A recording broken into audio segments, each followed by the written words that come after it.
This B Podcast Network show is presented by IXL. IXL's all-inclusive online teaching and learning platform simplifies edtech needs and accelerates achievement in 95 of the top 100 U.S. school districts. IXL delivers personalized learning across a comprehensive pre-K-12 curriculum, including math, language arts, science, and social studies, and it helps you assess student performance through actionable real-time insights at every level of your school or district. This one solution performs work that typically requires dozens of different tools. Want to find out why so many leading districts trust IXL? Visit ixl.com/BE. That's ixl.com/BE. We're proud to be sponsored by MyFlex Learning. MyFlex Learning is a scheduling platform that helps middle and high schools meet the individual needs of all students. Schools can easily create and manage time for flex blocks, win time, activity periods, RTI, counselor and teacher appointments, and much more. And with its built-in accountability tool and reporting features, MyFlex Learning solves your challenges around getting kids where they need to be and understanding how flex time is spent. Make your flex time work for you. Visit myflexlearning.com/BE to learn more and receive $500 off the first year. That's myflexlearning.com/BE.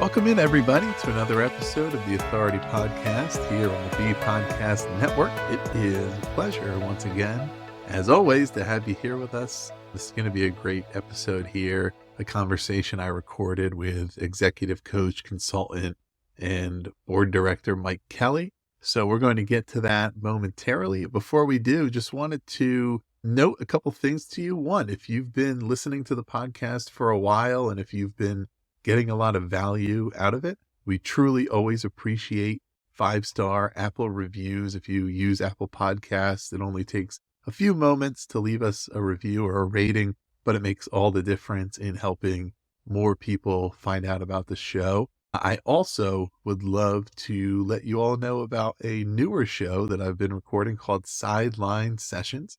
This show is, I interview coaches from a variety of different sports, including the NFL, NBA, Olympics, NCAA, and more. And our conversations are designed to help you if you are a coach of high school or youth sports, or you're a parent and you have student athletes in your household, all kinds of strategies, tips that are helpful for those types of roles. And we have had a lot of great conversations with people that have reached the upper levels of sports, either as coaches or sports psychologists or in other roles related to recruiting, or all the tips that are valuable to know. So Sideline Sessions is available anywhere you get your podcast. If you're listening to The Authority someplace, you can get Sideline Sessions there as well. And we'll also have links below. But without further ado, I want to get into my conversation here with Mike Kelly, and his book is called Leaderfluence: Secrets of Leadership Essential to Effectively Leading Yourself and Positively Influencing Others. And one of the big things in this conversation is that piece about leading yourself, the starting point for everything he talks about. And once we get really good at that, then we can lead and influence others as well. Mike's been in the business world for a long time. He was with brands such as Macy's and Michelin. He's been in operations, HR, finance, sales. So he's done a whole variety of things. He's really put a lot of thought into this concept of leadership and influence, combining them together for Leaderfluence. So it's a good conversation and one that I'm proud to bring you. And let's get into it right now. Mike, thanks for being on the show. Thank you very much. It's great to be with you, Ross. I appreciate you having me, and I look forward to our time together today. Hey, absolutely. So we're talking about your book, Leaderfluence, and wanted to start with, what's the big idea that you're presenting in this book? The big idea in this book is really a quote that starts the book out, and it's, "In my work, I've collaborated directly with hundreds of educators to support their success. Do you know which of their edtech frustrations comes up time and again? The sheer number of tools out there and the difficulty of knowing which ones schools like theirs are using to get results.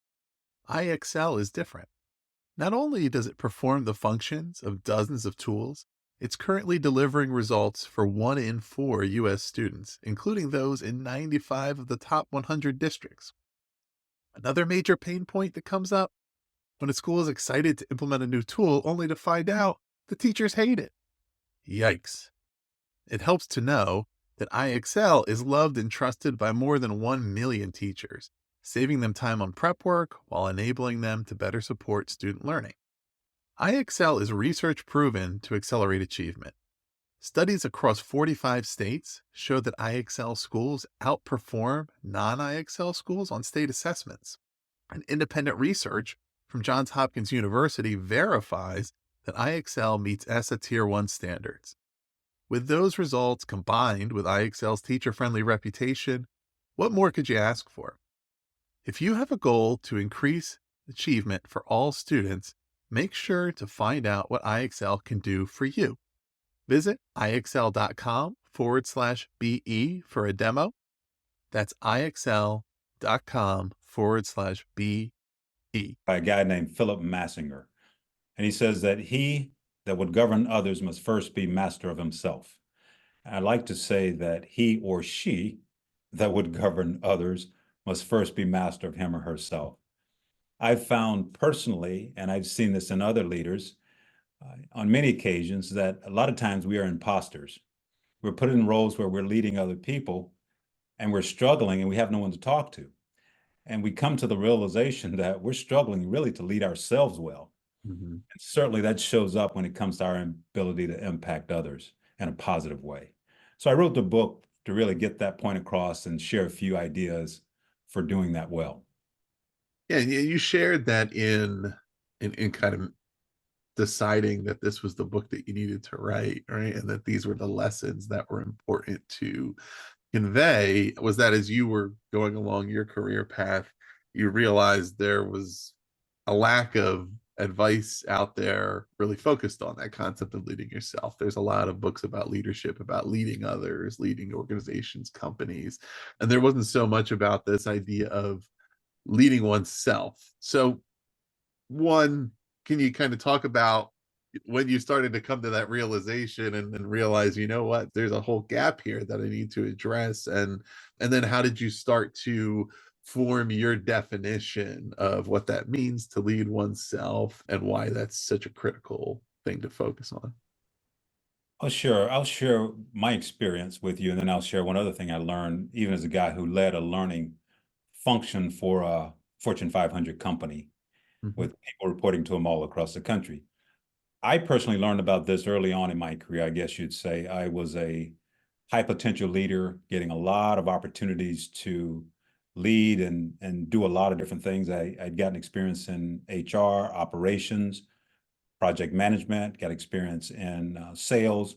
But one of the things I realized along the way was that I was killing myself doing that. I was working really hard. I was devoting tons of hours to getting the job done. And I loved what I did.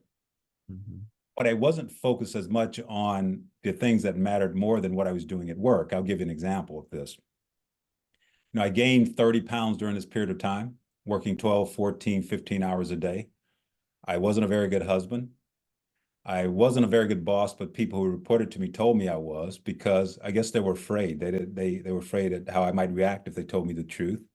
I stopped going to church. I mean, I can go on and on. And during this period of time, I started to experience some pressure. I was having headaches. I couldn't sleep well. It was hard to concentrate sometime. And then I realized I needed to go see a doctor. So I went to see a doctor. The doctor gave me something to help with sleep and to help with the headaches and all those things. But it didn't work. So I went back a few times and he kept giving me stuff. Finally, after the fourth appointment, he said, "Hey, we need to scan your brain to make sure you don't have anything from a health standpoint going on in your head." So they scanned me just to make sure I didn't have any tumors or anything, and I didn't. He looked at me and said, "You're under severe stress headed toward depression." And that was like a smack right between the eyes.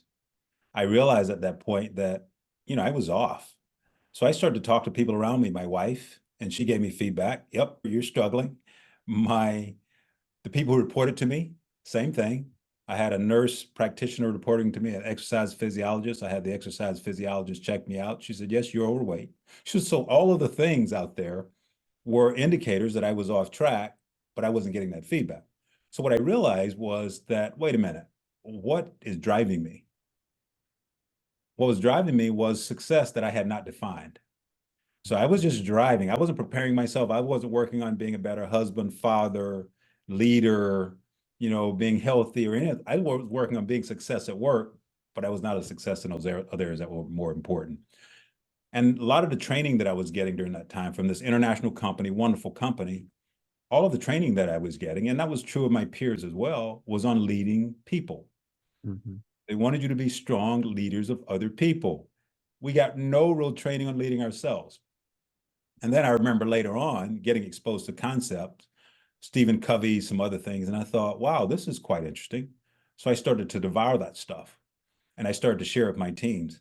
And I found from that, I was leading myself better. And my teammates and those who reported to me, my peers and those who reported to me, as I shared the concepts, I saw many of them change. And I used to share a quote with the team a lot, the teams that I led a lot after I started to have this period of enlightenment. A Jim Rohn quote, which is work harder on yourself than you do on your job. If you work hard on your job, he says, you'll earn a living. If you work hard on yourself, you'll earn a fortune. And that could be joy and peace of mind as well. And then the last thing I'll share on this, leading a learning function for a Fortune 500 company in the States here, we had access to tons of training. But I cannot tell you of any training that we had access to that was focused on leading yourself well, holistically. It was really all Yeah. about other people, leading a Right. function and that sort of thing. So long answer, but that's what I saw. And that led me on this journey that I am on, but also it led me on this journey of writing the book.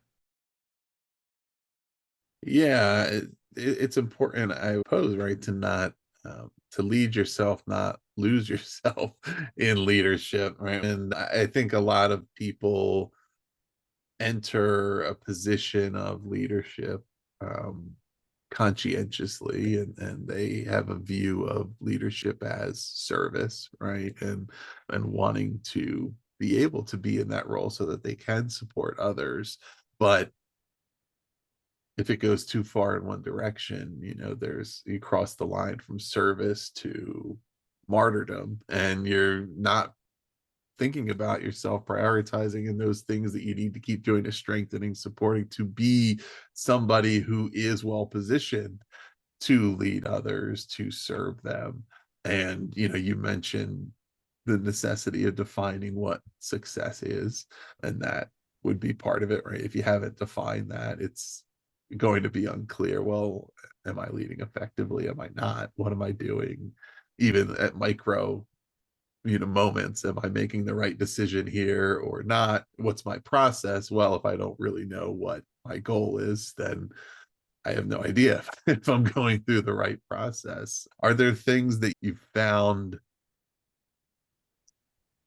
to make this more challenging for people? Is it simply the lack of advice out there that focuses on leading oneself, or is there something about it, even if somebody's maybe thinking about that there's some other hurdle or mental barrier or something that makes it hard to like clearly get in the right headspace?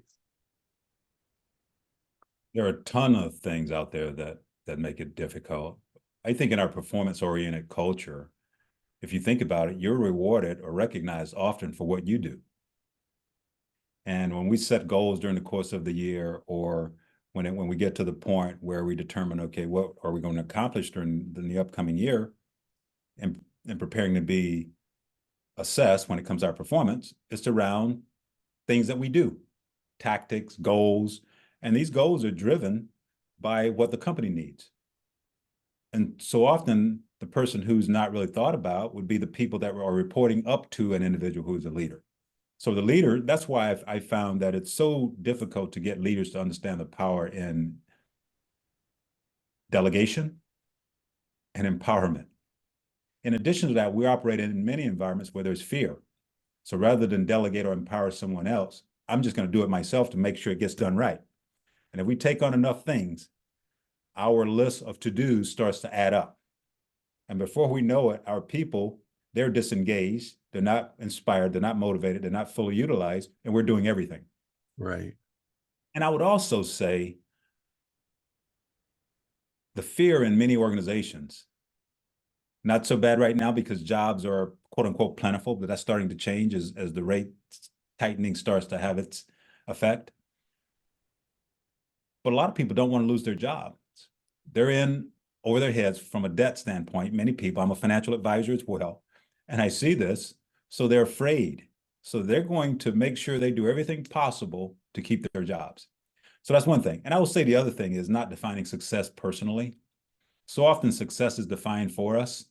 And Ron Jensen, a guy out of California, he says that we often think of success in the terms of the 5 Ps, which would be pleasure, prosperity, power, prestige, and position.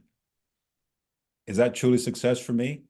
Most of the time, we don't really think that through. I knew I hadn't at that point, but once I really did, I determined that those things are good. Yeah, you want some of those things, but there's so much more. So defining success for yourself can make leading yourself well and others a lot more rewarding and really a lot easier. And I found that when I got that piece, I wasn't working as hard, but my results were much, much better.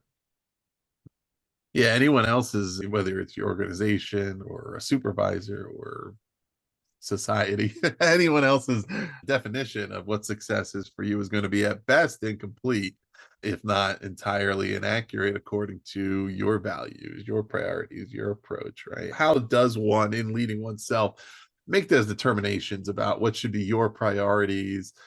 You write about, right, leading yourself into good habits.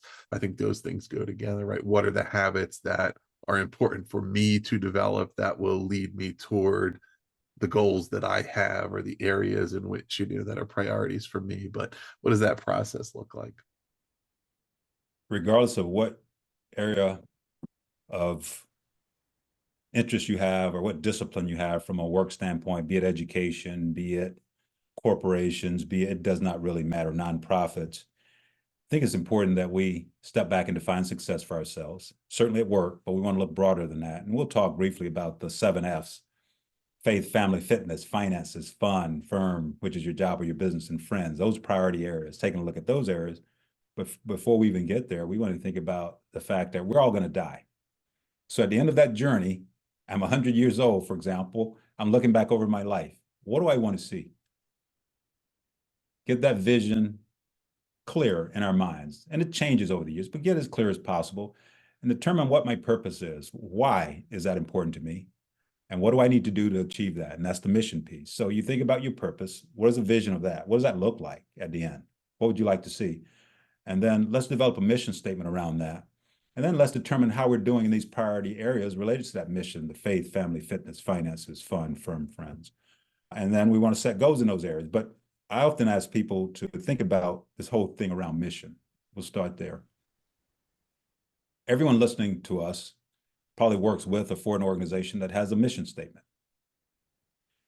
If those people were here with us today and I asked the question, how many of them have a personal mission statement? The numbers would be few, I would imagine, because that's what I see when I speak to groups. A lot of this starts with determining a mission statement for yourself, creating your own personal mission statement, and then taking a look at those priority areas. How am I doing in those 7F areas? If I were to rate myself 1 to 7, 1 to 10, 1 being not so good, 10 to doing well, how would I rate when it comes to my family, when it comes to my firm, the way I'm performing at work, or my fitness, or all these areas? How am I doing?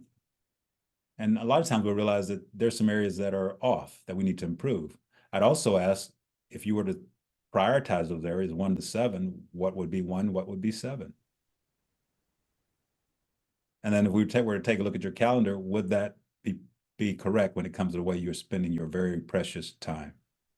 Most cases it wouldn't. So really getting clear on your purpose, your mission, your vision, setting goals in those important areas, align with your mission, and living an intentional life, making sure that you're investing your time rather than spending it, is a great way to start all this. And that's easier said than done, because what often impacts us, Ross, is what we were led to believe, the conditioning, the habits we develop based on where we grew up, church, family, friends, school. We see things a certain way, and that's our reality. Some good, some bad. The things that are not so good, we often need help changing. Yeah. Yeah. The way you're talking about the personal mission statement is making me look at it in a different way. And I, often will think about it and look at it, talk about it in terms of finding alignment of values, right? And uh, matching up with an organization that is aligned with values that you have as an individual, right? And saying, okay, if I have, personal mission, things that matter to me, what I stand for, what I find fulfilling, the contributions and impact that I want to make, I want to be part of an organization that I feel like is consistent with that, and that's what's a good fit for me. But also that it's evolving, right? And that each entity is on its own timeline, its own lifespan, its own trajectory. So you may go to a certain place because you have the right mission match at that time. And then as time progresses, you as the individual are at a different part of your journey and realize, look, I've fulfilled this part of my mission here. It's time for my next challenge, right? As an individual, my time is more limited than what this institution may have. And where they are right now is they're in a good place, but I'm in a place where, and so it's important to continue to cross reference that and look at, and that, not just that part of that is the professional piece of it, but it's looking at all of those other elements and saying, look, I need to continually update where I am according to my goals, my trajectory. And it's not just about good match, bad match, right? I'm in the right place, I'm in the wrong place, but it's that this was the right thing for me to have done for the last 5 years. And now I'm going to a different part of my journey, or it's time for me to be able to invest a little bit more in a different goal of mine that hasn't been there thus far. Yeah. You hit on some very important points, a couple in particular, Ross. And one is having a mission statement that's right for you makes it easier to make decisions that are right for you. Because there's so many people and people out there and organizations that want to make decisions for us. I think even in this age of social media, we get messages all the time. But what matters the most to me, and when I think about living on mission, I think about the decision I made to leave one company and go to another. Having a mission statement that aligned with the company's focus was perfect. It made my decision when it came to going to that organization a lot easier because it aligned with my personal mission statement, which is use my God-given leadership, analytical, financial skills to help my family and others grow to become all they're designed to be. So I got to really lead learning for this organization, which was kind of cool. So I was in a sweet spot. But the other thing you talked about was integrating all of life, all these areas, these priority areas of life integration. When we get to the point where we're able to consciously do that, life is so much sweeter. Mm-hmm. And it makes it so much easier to then invest our time appropriately and even to plan and set goals. Yeah. Yeah. The way I describe it often to people when I'm doing coaching is that you shouldn't have to feel like one area of your life is just a consequence of another one, right? That you can independently set goals, objectives, dreams in each of these areas and then prioritize across the board and work toward all of them. And there's certain times where you may feel like in certain situations you have to give and take and prioritize and reprioritize, but it shouldn't just be that old trope of I sacrificed my family because of work or vice versa, right? Which I think a lot of people get into feeling like that, or my health, right? That my health is really deteriorated because I've had all these other demands. And that happens when we haven't taken the time to put everything in equal footing to look at each of it independently and say, well, what really are my goals here and how can I get there? And if I'm looking at all of it, then I can see, okay, well, actually, these things aren't incompatible with one another. And also to make decisions that are best for you, as you said, what is the right decision for me?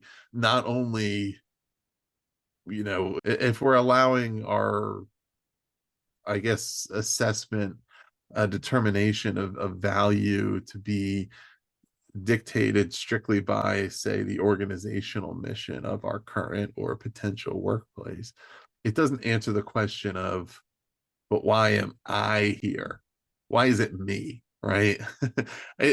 Whether or not this organization is objectively or subjectively doing work that's important, that matters, that has a purpose, it still needs to be a reason why it's me that is the one doing it versus somebody else, because my purpose may be something different than that. It doesn't mean this isn't important. It's not a black and white, good or bad thing. It's about, I need to be fulfilling my mission, but I can't make the right decisions about that unless I have defined that, or else I just go, well, this sounds good. I'll go here for a while and ultimately find out, you know what, I didn't find that fulfilling. And why not? Well, because there's something else out there for me that I can be making my best contribution. Yeah, that is so true. And organizations need people who are all in, but people who are whole. Yeah. Desperately needs it right now. I mean, we need, and there are many people crying out for strong leaders in Mm-hmm. organizations. So doing these things, if you have good alignment, and you talked about alignment earlier, you can find a sweet spot. And then you get to the point where you're able to help the people that report to you as a leader, thinking this way, be more effective. Mm-hmm. Because a lot of times what we do off the job impacts our ability to be effective on the job. Right. Let's think about the financial area. If I am in over my head in debt, and I've got creditors calling me all the time, even trying to reach me at work, how focused am I going to be at work? I mean, what is that going to look like? Or if Mm-hmm. I am not healthy and I'm at work and I'm under stress and I'm driving, the likelihood that I'm going to have something go wrong starts to grow over time. So really helping people realize that it's important that we take care of ourselves and we look at things beyond work and we work on those areas. The impact that can have on our ability to be quote unquote effective at work is really important. And one of the areas that I find that my clients periodically get stuck is goal setting. Mm-hmm. So what happens so often is that we'll set a goal. For example, I would set a goal to lose 20 pounds. We'll make it smart, specific, measurable, attainable, realistic, time bound. And then the work often is done. But there's so much more. And I talk about this in the book. I talk about thinking through what are the advantages of achieving this goal and the losses to be avoided. Mm-hmm. Let's think about that. And then let's take a sheet of paper and let's write down obstacles and solutions, obstacles on one column, solutions in the other. What are the obstacles that could present themselves as I pursue this goal? And then for each one of those obstacles, let's write down an accompanying solution to that obstacle ahead of time. So we've thought that through. And once we do that, okay, we're prepared for things that are going to go wrong. And we know that. So we're prepared for that mentally. And we might have thought through what we can do to address them. And then let's set some action steps that we're going to take, by when, and who's going to hold us accountable. And let's start to take those steps and move forward. And at the end of the day, it's going to be important to believe that we can accomplish these things, which involves some type of affirmations affirming that it's happened, and then visualizing what success, quote unquote, looks like when it comes to those things. So really being more detailed around goal setting in those important areas of life can be helpful as well. Yeah. Yeah. And I would say that closely related to those points, you write about authentic success. And I think a big part of achieving authenticity is understanding that it's not about having all the answers, it's about process, right?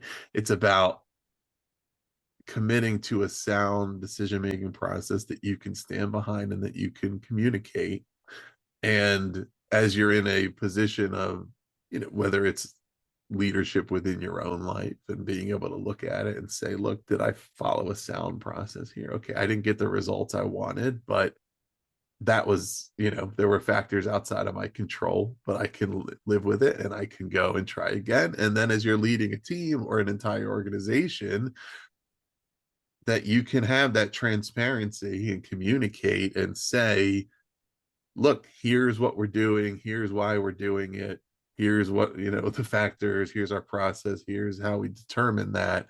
And then everybody can have a similar approach themselves, right? Where we're not just looking, okay, do I know everything that's going to happen in the future? No.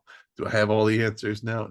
Which, if that's what I think it means, to be a good leader, then it's going to lead me in the opposite direction of authenticity, right? It's going to be superficiality. It's going to be, okay, what can I do to make myself look good, versus to actually help people understand, what we're trying to do here. But also it's going to, you're just going to lack, I think, the incentive to try things, to buy in, because everybody's going to be more on the defensive of, okay, well, we can only do the things that we know will work. So if we don't think it'll work, or we're not sure, then we can't even try it. And then there's a lot of that hesitation. But that, I mean, to me, like, that's one of the things I think of when I'm thinking of authenticity, and when I'm thinking of, you know process, and saying, okay, I can tell you everything about what we're doing here, right? So even, as you went through your goals, right, what are the obstacles that might come up in these things, right? Yeah, there are obstacles, we're aware of them, and you know what, every now and then the obstacles get the best of us despite our planning. But that's okay, because let's tweak it and try a different way, or let's understand that the obstacles aren't static, right? There's certain times when they get the best of us, there's other times we get the better of them. But if we're not trying hard things that have obstacles, then we're probably not going to achieve much. Yeah, that is true. And I love what you said about the process. The process basically frees you up to do what you do. And because you can take those steps, you know where you're going, you take those steps, and it's not what happens, it's how you respond to what happens to you. And I will tell you, having a process and things go wrong, you even fail sometimes in a process when you have a process. But that's okay. You've got faith, and you're going to understand that failure is an opportunity for growth. A lot of who I am today is because of all the things that went wrong, including hitting the wall back early in my career and getting an opportunity to experience what I experienced. Mhm. We just don't want to give up.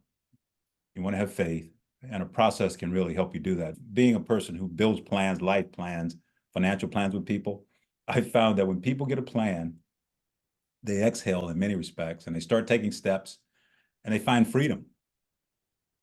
Freedom from worry, freedom from making sure that, that everything is exactly right. They just need to take the steps, and that's the process that you're referring to. But Yeah. many of us don't have a process. We don't have a mode of just thinking things through, but we all should.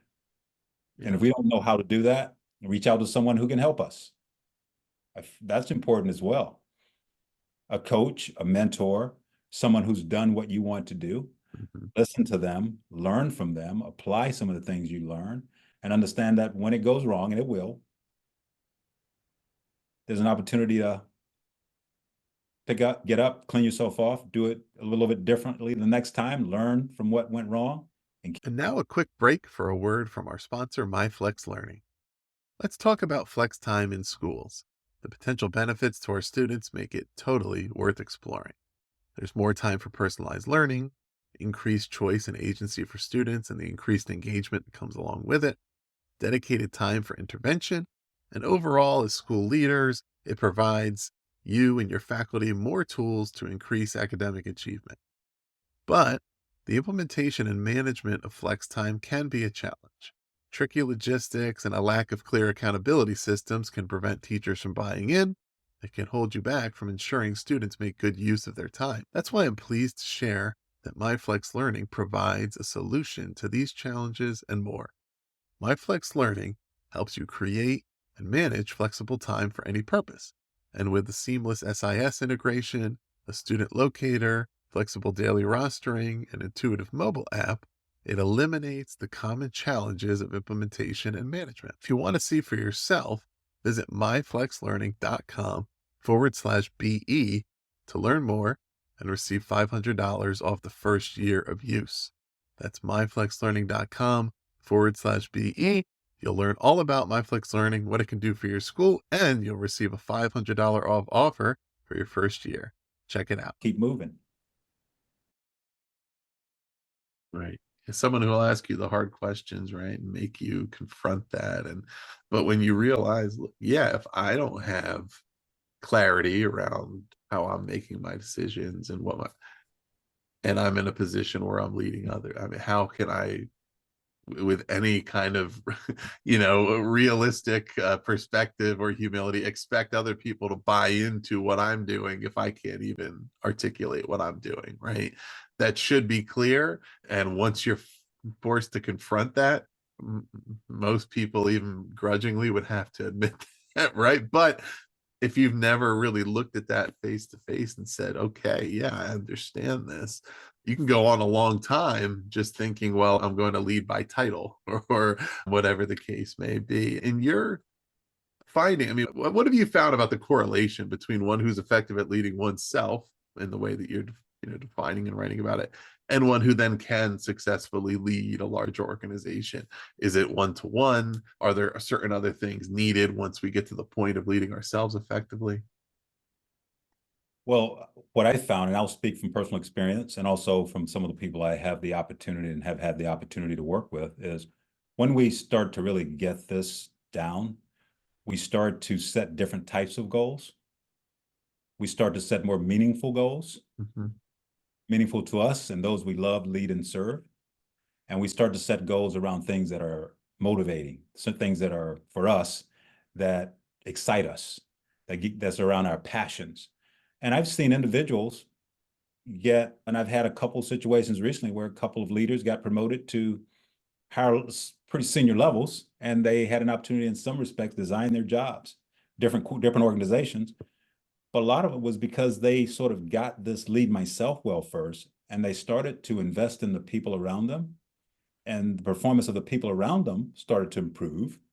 They were able to delegate, they were able to empower, they were able to encourage, they were able to hold accountable in a different way, and it changed the game. Mhm. So they had more time as a leader then to think, to visualize, to plan out into the future, to have different types of discussions, because they were comfortable with who they were able to invest in their people. And as their people took on more, then they were freed up to start to do higher level things. Mhm. And people worked for them in many respects because they wanted to, not because they had to. And that was one of the big things for me. When people really start to feel like they're unleashed and that they have someone in their corner who cares about them and who is modeling what they are espousing to them. And sometimes it's imperfect, but they're transparent when it is. They're Mhm. willing to say, I failed, I need your help. That's authenticity. That develops, that really, when it comes to trust, that allows a leader to build trust. Because then you're more human. So Yeah. that's what I have seen. And those leaders are rare in my experience who are willing to really be that type of person who's really, certainly I'm working on myself, but I'm also others focused. I want others to succeed. Right. Uh, I wanted to spend pretty much the rest of our conversation on the one of the other key concepts here, which is influence. Right? So it's leaderfluence, and we talked a lot about the leadership piece, but how much of one's leadership efficacy, in your estimation, is defined by the ability to influence others? I feel like it's all of it because without people, leaders, are you a Mhm. leader? Not necessarily.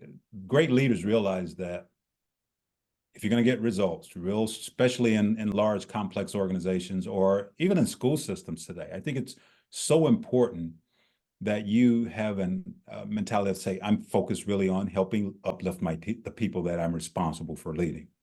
So you want to spend time with those people. You want to get to know them, certainly as employees, but also as human beings. And when you build relationships with people, you develop that type of trust, those types of relationships. It's all like almost like you're in it together. Mhm. develop this team, this community. And as they grow, you grow. And one of the things I've seen in great leaders who really sort of get this and they're doing it well when it comes to influence piece is leaders who give people permission to fail and even get to the point where they'll take responsibility for the failure of their team, but they teach through that. And leaders who are willing to create an environment where people tell them what they need to hear rather than what they think they want to hear. Not just Yeah. about themselves as leaders, but also about the organization, about the department, ways that you can improve, maybe a gap over here that you're not aware of as a leader, but if it's fixed, it can save the company tons of money. It can make the organization or the department much more efficient. So having those types of relationships allows you then to get that type of open, honest communication and that transparency that helps the whole.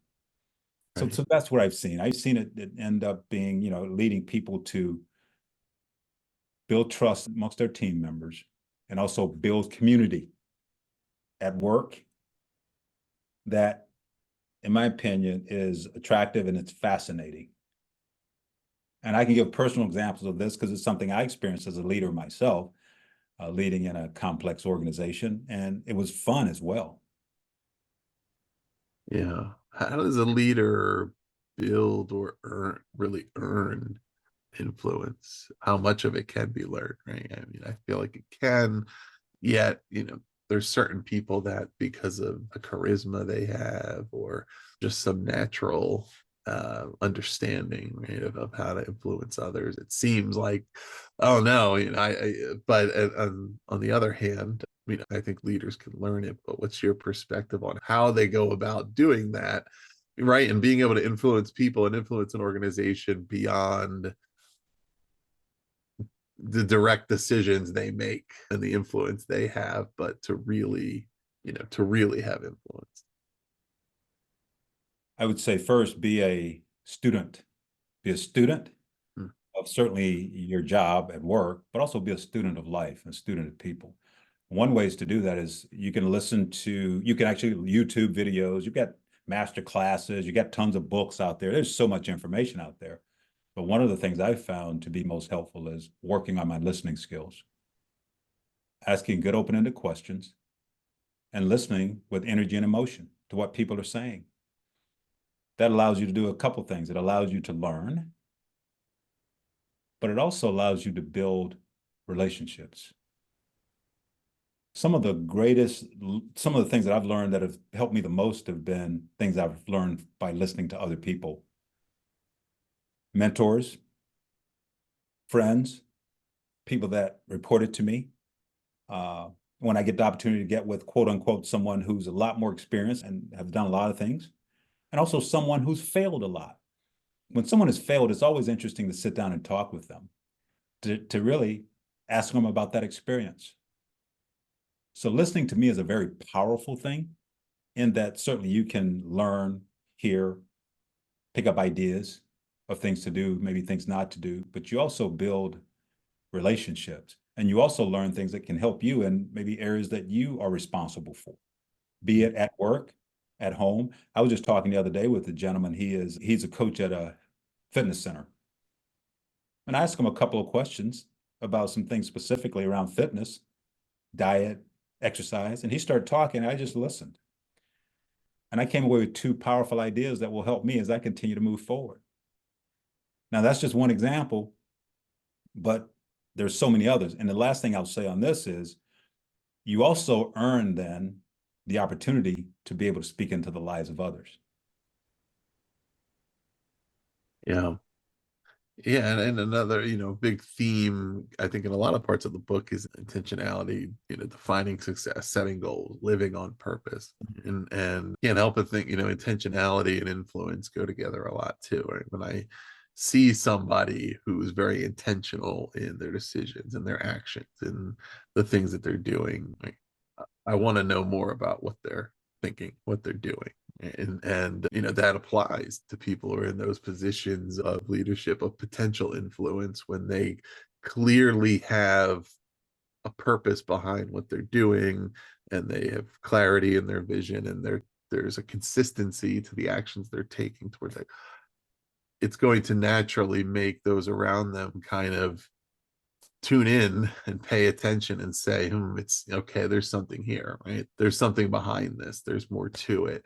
And that's that kind of, you know, that's natural influence. That's nonverbal. That's influence through action versus by position. But it's those, when you're consistent in that and you're consistently intentional, that really rubs off. Yeah, something as easy as if you're leading, say if you're leading, say if you're a supervisor, you have people reporting to you, 10, 15 people reporting to you.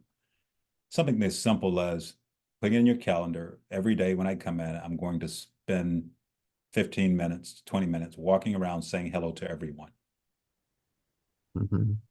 Small task, small action step, but can be powerful over time if you do that consistently. Because you're going to learn things.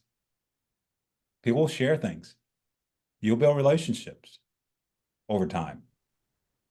And that'll help you. It'll help them. It'll help the organization. But intentionality, consistency, all those things are so important. But at the end of the day, it's really living on purpose. Mhm. Understanding that we are mortal beings who are here for a period of time. When I'm gone, what will it have meant that I was here? Will there be someone out there who's encouraged? Will there someone out there who will be equipped to impact others?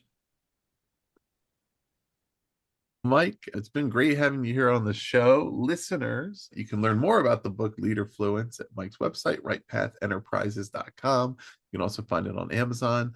Anything else people should check out on your website, other things you're working on, or anything else you'd like to leave them with? Well, I'd like to certainly read the book. Would love to have you read that book. Always happy to connect with people on social media platforms.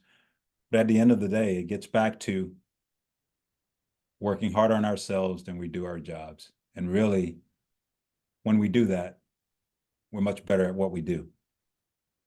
And we're not only at work, but at home and in other areas of life. And define what success looks like for you and encourage those you love, lead, and serve to do the same, and then live on mission at the end of the day.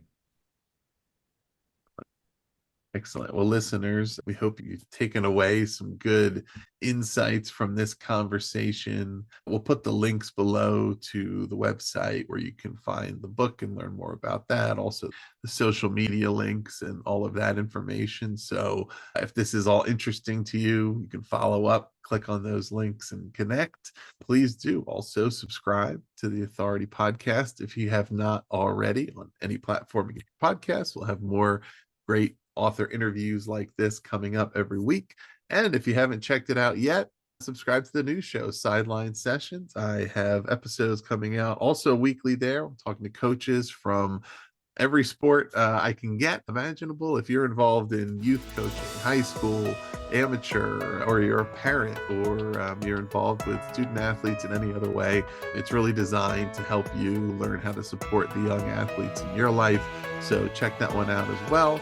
And we'll be back with you next week with another episode. Mike Kelly, thanks so much for being on The Authority. Thank you, Ross, again for having me. I thoroughly enjoyed our interview, and keep doing the work. The world needs your gifts. All right, thank you. Do you want to simplify your school's technology, save teachers time, and improve students' performance on state assessments? You can do it all, but don't waste another minute. Head straight to ixl.com/BE to learn how IXL's research-proven teaching and learning platform can help you achieve all of these goals. That's ixl.com/BE.